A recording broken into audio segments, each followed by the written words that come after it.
All right, what is going on, everybody? I am Steve. I am at FF by committee.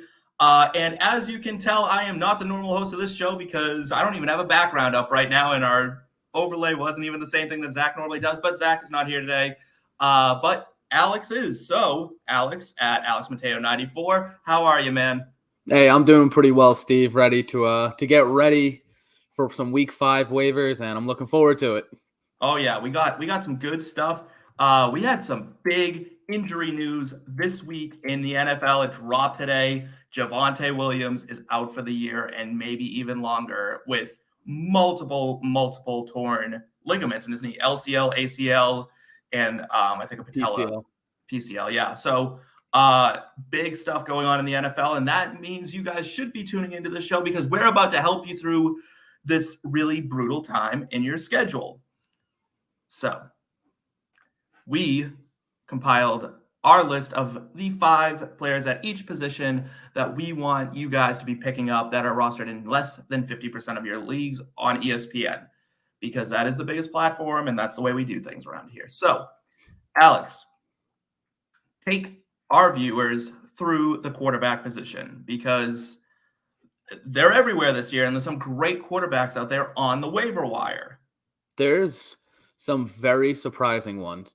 Now, the first one I'm going to say doesn't hold the name equity that other guys do, which is probably why he's still there.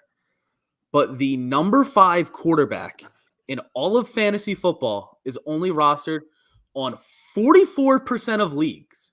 Give him that drum roll. And that is of the Detroit Lions, the number 1 offense in the NFL, Jared Goff. As I already said, he's a QB5 on the year. If you're desperate for a quarterback, I would throw 15 to 20% on Goff, and I wouldn't even hesitate on it. He's getting to the point where he can be a set it and forget it guy. He did it this past week, even without Swift and St. Brown. Who knows if either of them comes back next week, and the way this Detroit offense is clicking, and they did it without DJ Chark, and Jameson Williams still hasn't played, the Lions are going to be a fun team for the rest of the year. Yeah, all year. I have never said in as long as I've been playing fantasy football, and that's about 12 years. Because you'd be insane to say it, right? Like outside of Stafford and Megatron, there's never really been someone to get excited about. And the fact that Jared Goff rolled out there with a preseason team and put up 45. Yeah, that's a lot. That's a lot of throwing. That guy, I really thought this would be a more run-heavy team than it is. I didn't realize Dan Campbell was just going to drop back there and just start slinging the ball around the field. Different way of breaking kneecaps, I guess. I guess so. And then that brings me to the number 2 quarterback, who I would be willing to spend fab on. In 3 of the 4 games, he's put up at least 17 points. The team is bad. They're going to be playing from behind a lot of the games, or in a shootout like this past week. And that is, I didn't write back Geno Smith. He's only rostered in 15% of leagues, which once again, if you need a streaming option, boom, there he is for you, has that nice 17-point floor. And you can probably spend about 10% of your fab. And that might even be considered an overpay. But you're getting a guy with a high floor, and he's showing this rushing upside that he had back in West Virginia. Going way back, saying his college upside. Right, yeah, but still. Games, he's had at least 6 carries, which is like, what? Geno Smith? Getting carries turned into a Konami code QB? But that's where we're at in 2022, when both the goofster Jared Goff and Geno Smith are viable week-to-week options. Jared Goff, he's a mystery to me because I don't know.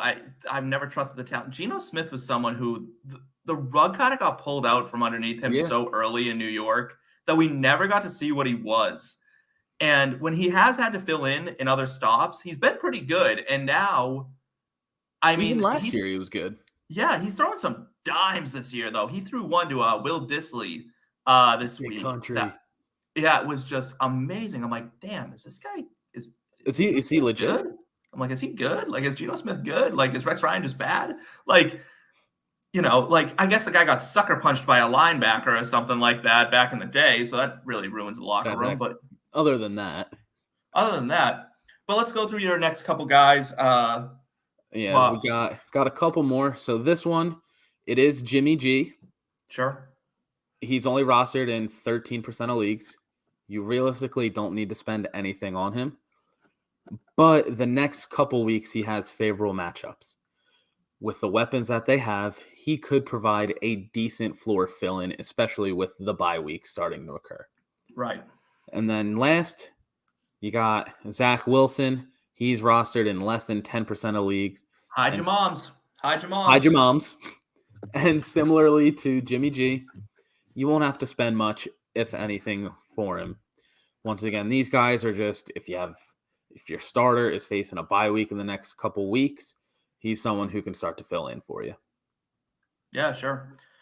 All right. Well, that is our quarterback section. Let's move on to running backs. I got tasked with doing the running backs tonight, and I hope I did a good job. But we're going to talk about them. I'm going to run 1 through 5. Number 1, Alexander Mattison. Number 2, J.D. McKissick. Number 3, Tyler Algier, I think is how you pronounce it. Number 4, Rachaad White.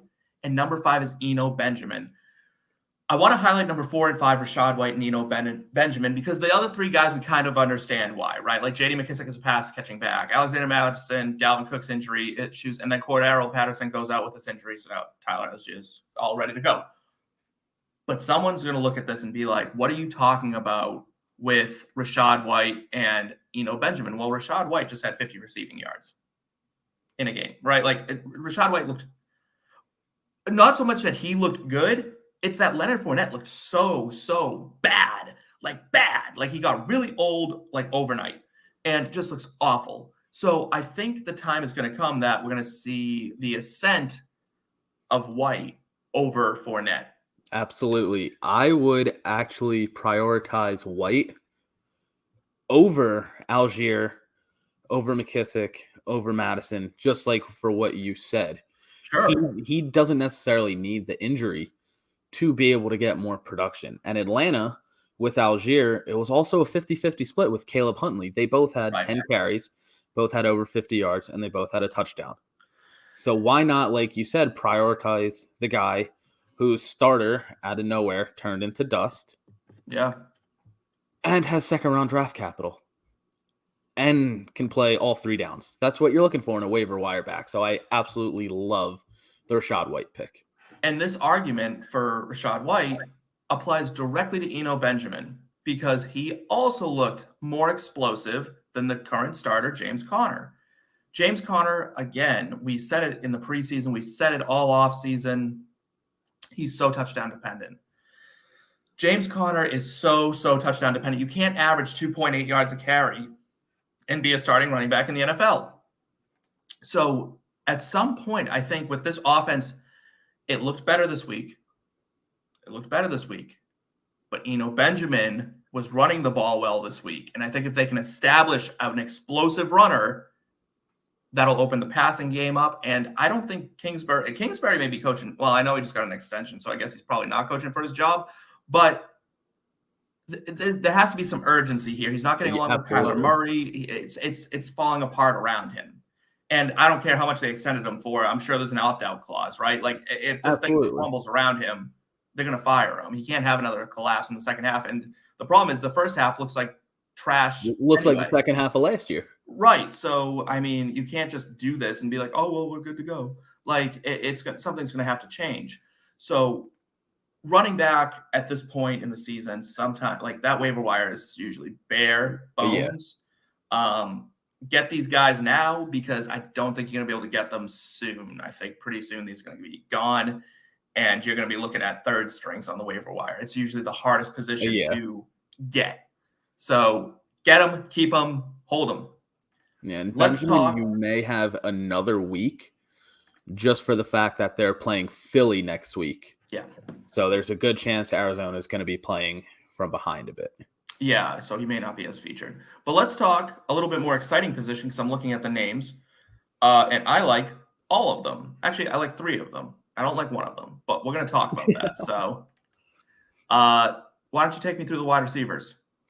All right, so we got George Pickens. Yep. He's rostered in 37% of leagues. If he's on your waiver wire because a manager got frustrated in the first couple weeks when Mitch was playing QB and dropped him, you should then text that manager, thank him or her for dropping Pickens, then spend the rest of your fab on Pickens and reap the benefits. When Pickett came in, he had 4 grabs for 71 yards. He obviously played with him at camp, being the number twos together. Okay. And it just showed that he is going to be a focal point for Kenny Pickett. He is what we hoped Chase Claypool would have been. If Pickens didn't destroy his knee in college and miss all of his junior year, excluding the playoffs, he probably would have been the first wide receiver taken in the 2022 NFL draft. So if you can get Pickens right now for your fab, absolutely take the benefits. He's going to be at least a flex play moving on. Absolutely. I 100% agree. I you know what? And this is scary for me as a Deontay stan. Yeah. You know, I think talent will win out, right? Targets are earned, and I always say that.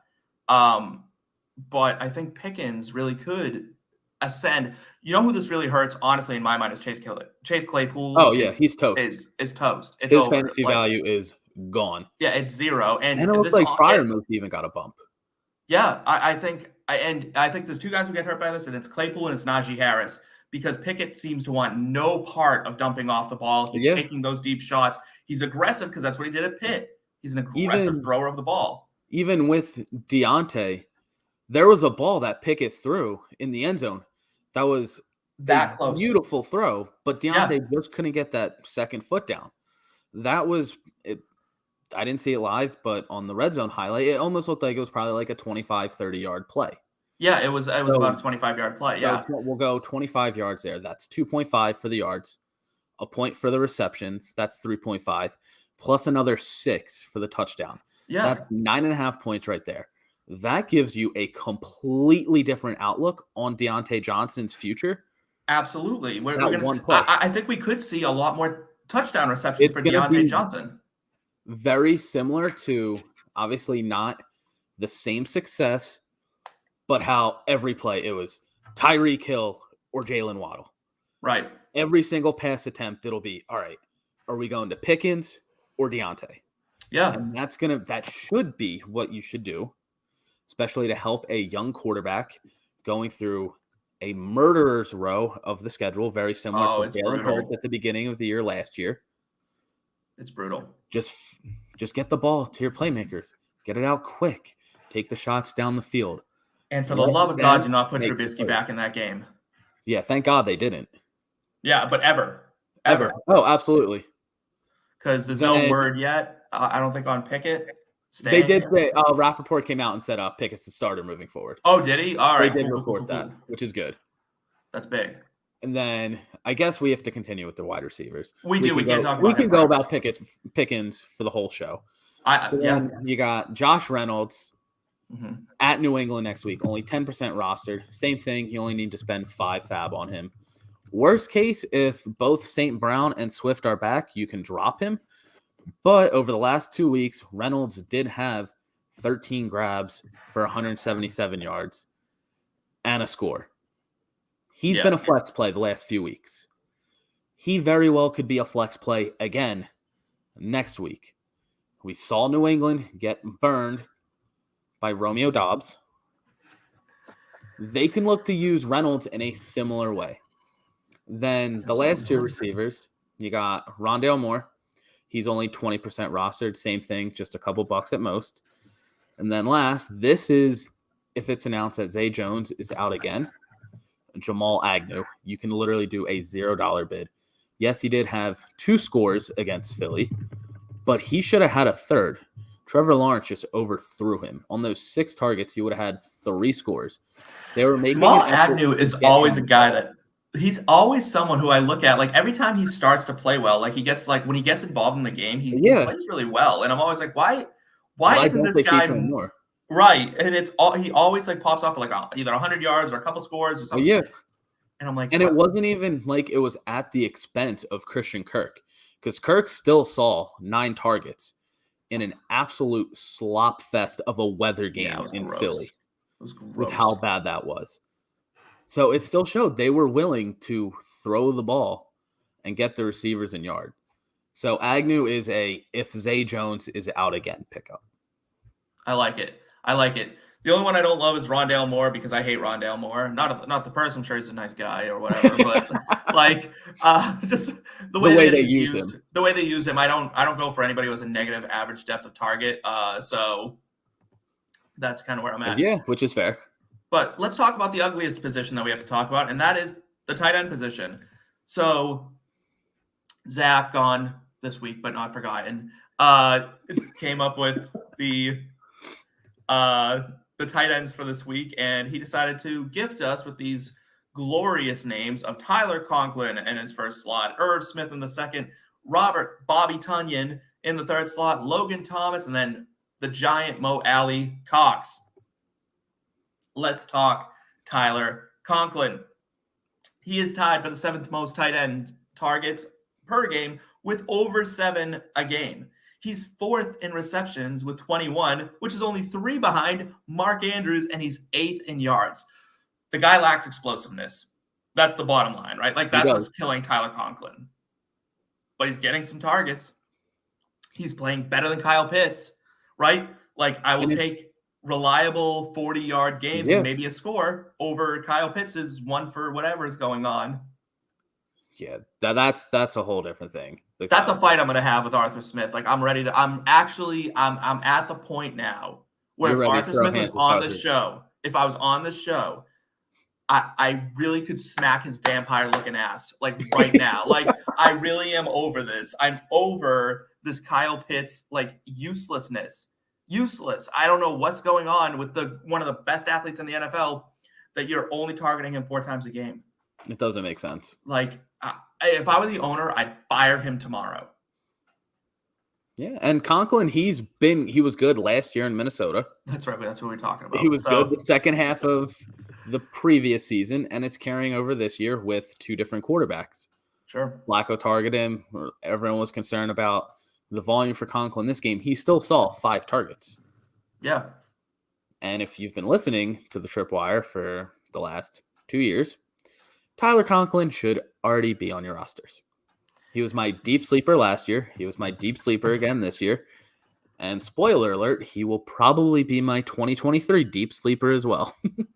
There you go. You got to plug it. You got to plug when you're right? So we're going to skip right over Irv Smith because he's not fun to talk about. Like, who knows what's going on with him. We're going to talk about Robert Tunyon. He is tied for 13th in receptions with, weirdly enough, 13. He led Green Bay pass catchers, this is per Next Gen Stats, in week 4 for separation. He was usually had about 3.5 yards of separation. The league average is 2.9. We're going to see if this continues, if this openness continues. Rodgers is going to have to throw somewhere, and Robert Tunyon could really reap the benefits of that. Listen, you know what? We're at the point in this show where we're talking about the ugliest position you have to start. If you don't start kickers, or like outside of kickers and defense, tight end is just ugly. There's like 2 of them you want to start in general, maybe 3 if you like Goddard at all. It's a gutting position, but we're here to help you win your league, and most of you have to put a tight end in. So Robert Tunyon's someone that you're going to want to talk about, and you're going to want to look at, and you're not going to put a ton on the guy. As a matter of fact, you probably can get him for free at this point. He's a pretty deep tight end. But at some point, Rodgers is going to look around at this bare cabinet of talent that he has at the wide receiver position and be like, I know I can throw it to Tunyon, and he'll catch it. Yeah, it's pretty much it. You're looking for non-zeros at the tight end position on the waiver wire. Yeah, because there's a lot of zeros. Yeah, there's a lot of zeros. I mean, and it's been an ugly, ugly year for tight ends. It's been an ugly year for tight ends, truly. So, I mean, I don't know what to tell you other than just keep rolling and keep watching the Tripwire podcast, because we're going to give you the guys that are going to win you your weeks, that are going to give you that advantage where you're not getting non-zero, where you're not getting zeros anymore. So we do love to give you a defensive and special team stream of the week. This week, it is the Tennessee Titans, who just rolled through the Indianapolis Colts and ruined Jonathan Taylor owners' seasons everywhere. They are playing the Washington Commanders. Let's call it what it is. Carson Wentz is looking just like Carson Wentz. He turned into a pumpkin, as we all knew he would. They're about 5.6% rostered. So it's a defense, that you can go get pretty easily and just really stream right away. Yeah. But let's get to the most fun part of this show. It's my favorite part.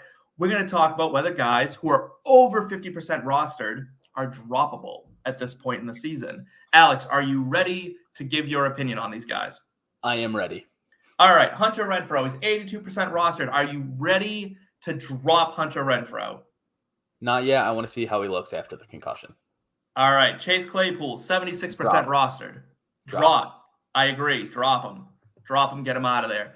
Trevor Lawrence, 63% rostered. Nope. One bad game, bad weather. Philly's defense. They're attacking defense on the line. They are. I say drop. I will say drop him. I'll say drop him. I don't like Trevor Lawrence. Spicy. Yeah, not a terrible Lawrence guy. Tyler Boyd, 62% rostered. Are we dropping Tyler Boyd? No. I'm keeping Tyler Boyd. I'm on a Tyler. I like Tyler Boyd. Yes. Anyone else? No. Yeah. Marquez Valdez-Scantling, 57% rostered. Are we keeping or dropping? I'm dropping. I agree. Time to drop. Carson Wentz, 56% rostered. He was a top quarterback in fantasy for a minute there. Where are we? Probably drop him. He's a streaming option at this point. I'm dropping him too. Don't keep more than one quarterback on your team, unless it's a 2-quarterback league. Yeah. Treylon Burks, 54% rostered. We dropping him? What's his injury status? Because I saw he went down. He went down. He hurt his foot or ankle, so nothing. I think I saw turf toe. Yeah. So if they place him on IR, stash him. If not, if he's can't be stashed, I'd be okay dropping him. All right, dropping Treylon Burks. That's spicy. Mike Gesicki is 52% rostered. Drop. I agree. Drop. Finally, Jarvis Landry, 52% rostered. Is it over for Jarvis? It's the Chris Olave show. I drop him. Yeah, it is the Chris Olave show. And when Michael Thomas comes back, that's just going to push him further down the depth chart. And Alvin Kamara is eventually going to start bitching about targets. It's over for Jarvis Landry. It's time to drop him. All right, I am going to do this outro as best I can because Zach usually does this and he's not here. So, guys, thank you so much for joining us this week. Follow us. We are at the Tripwire Podcast.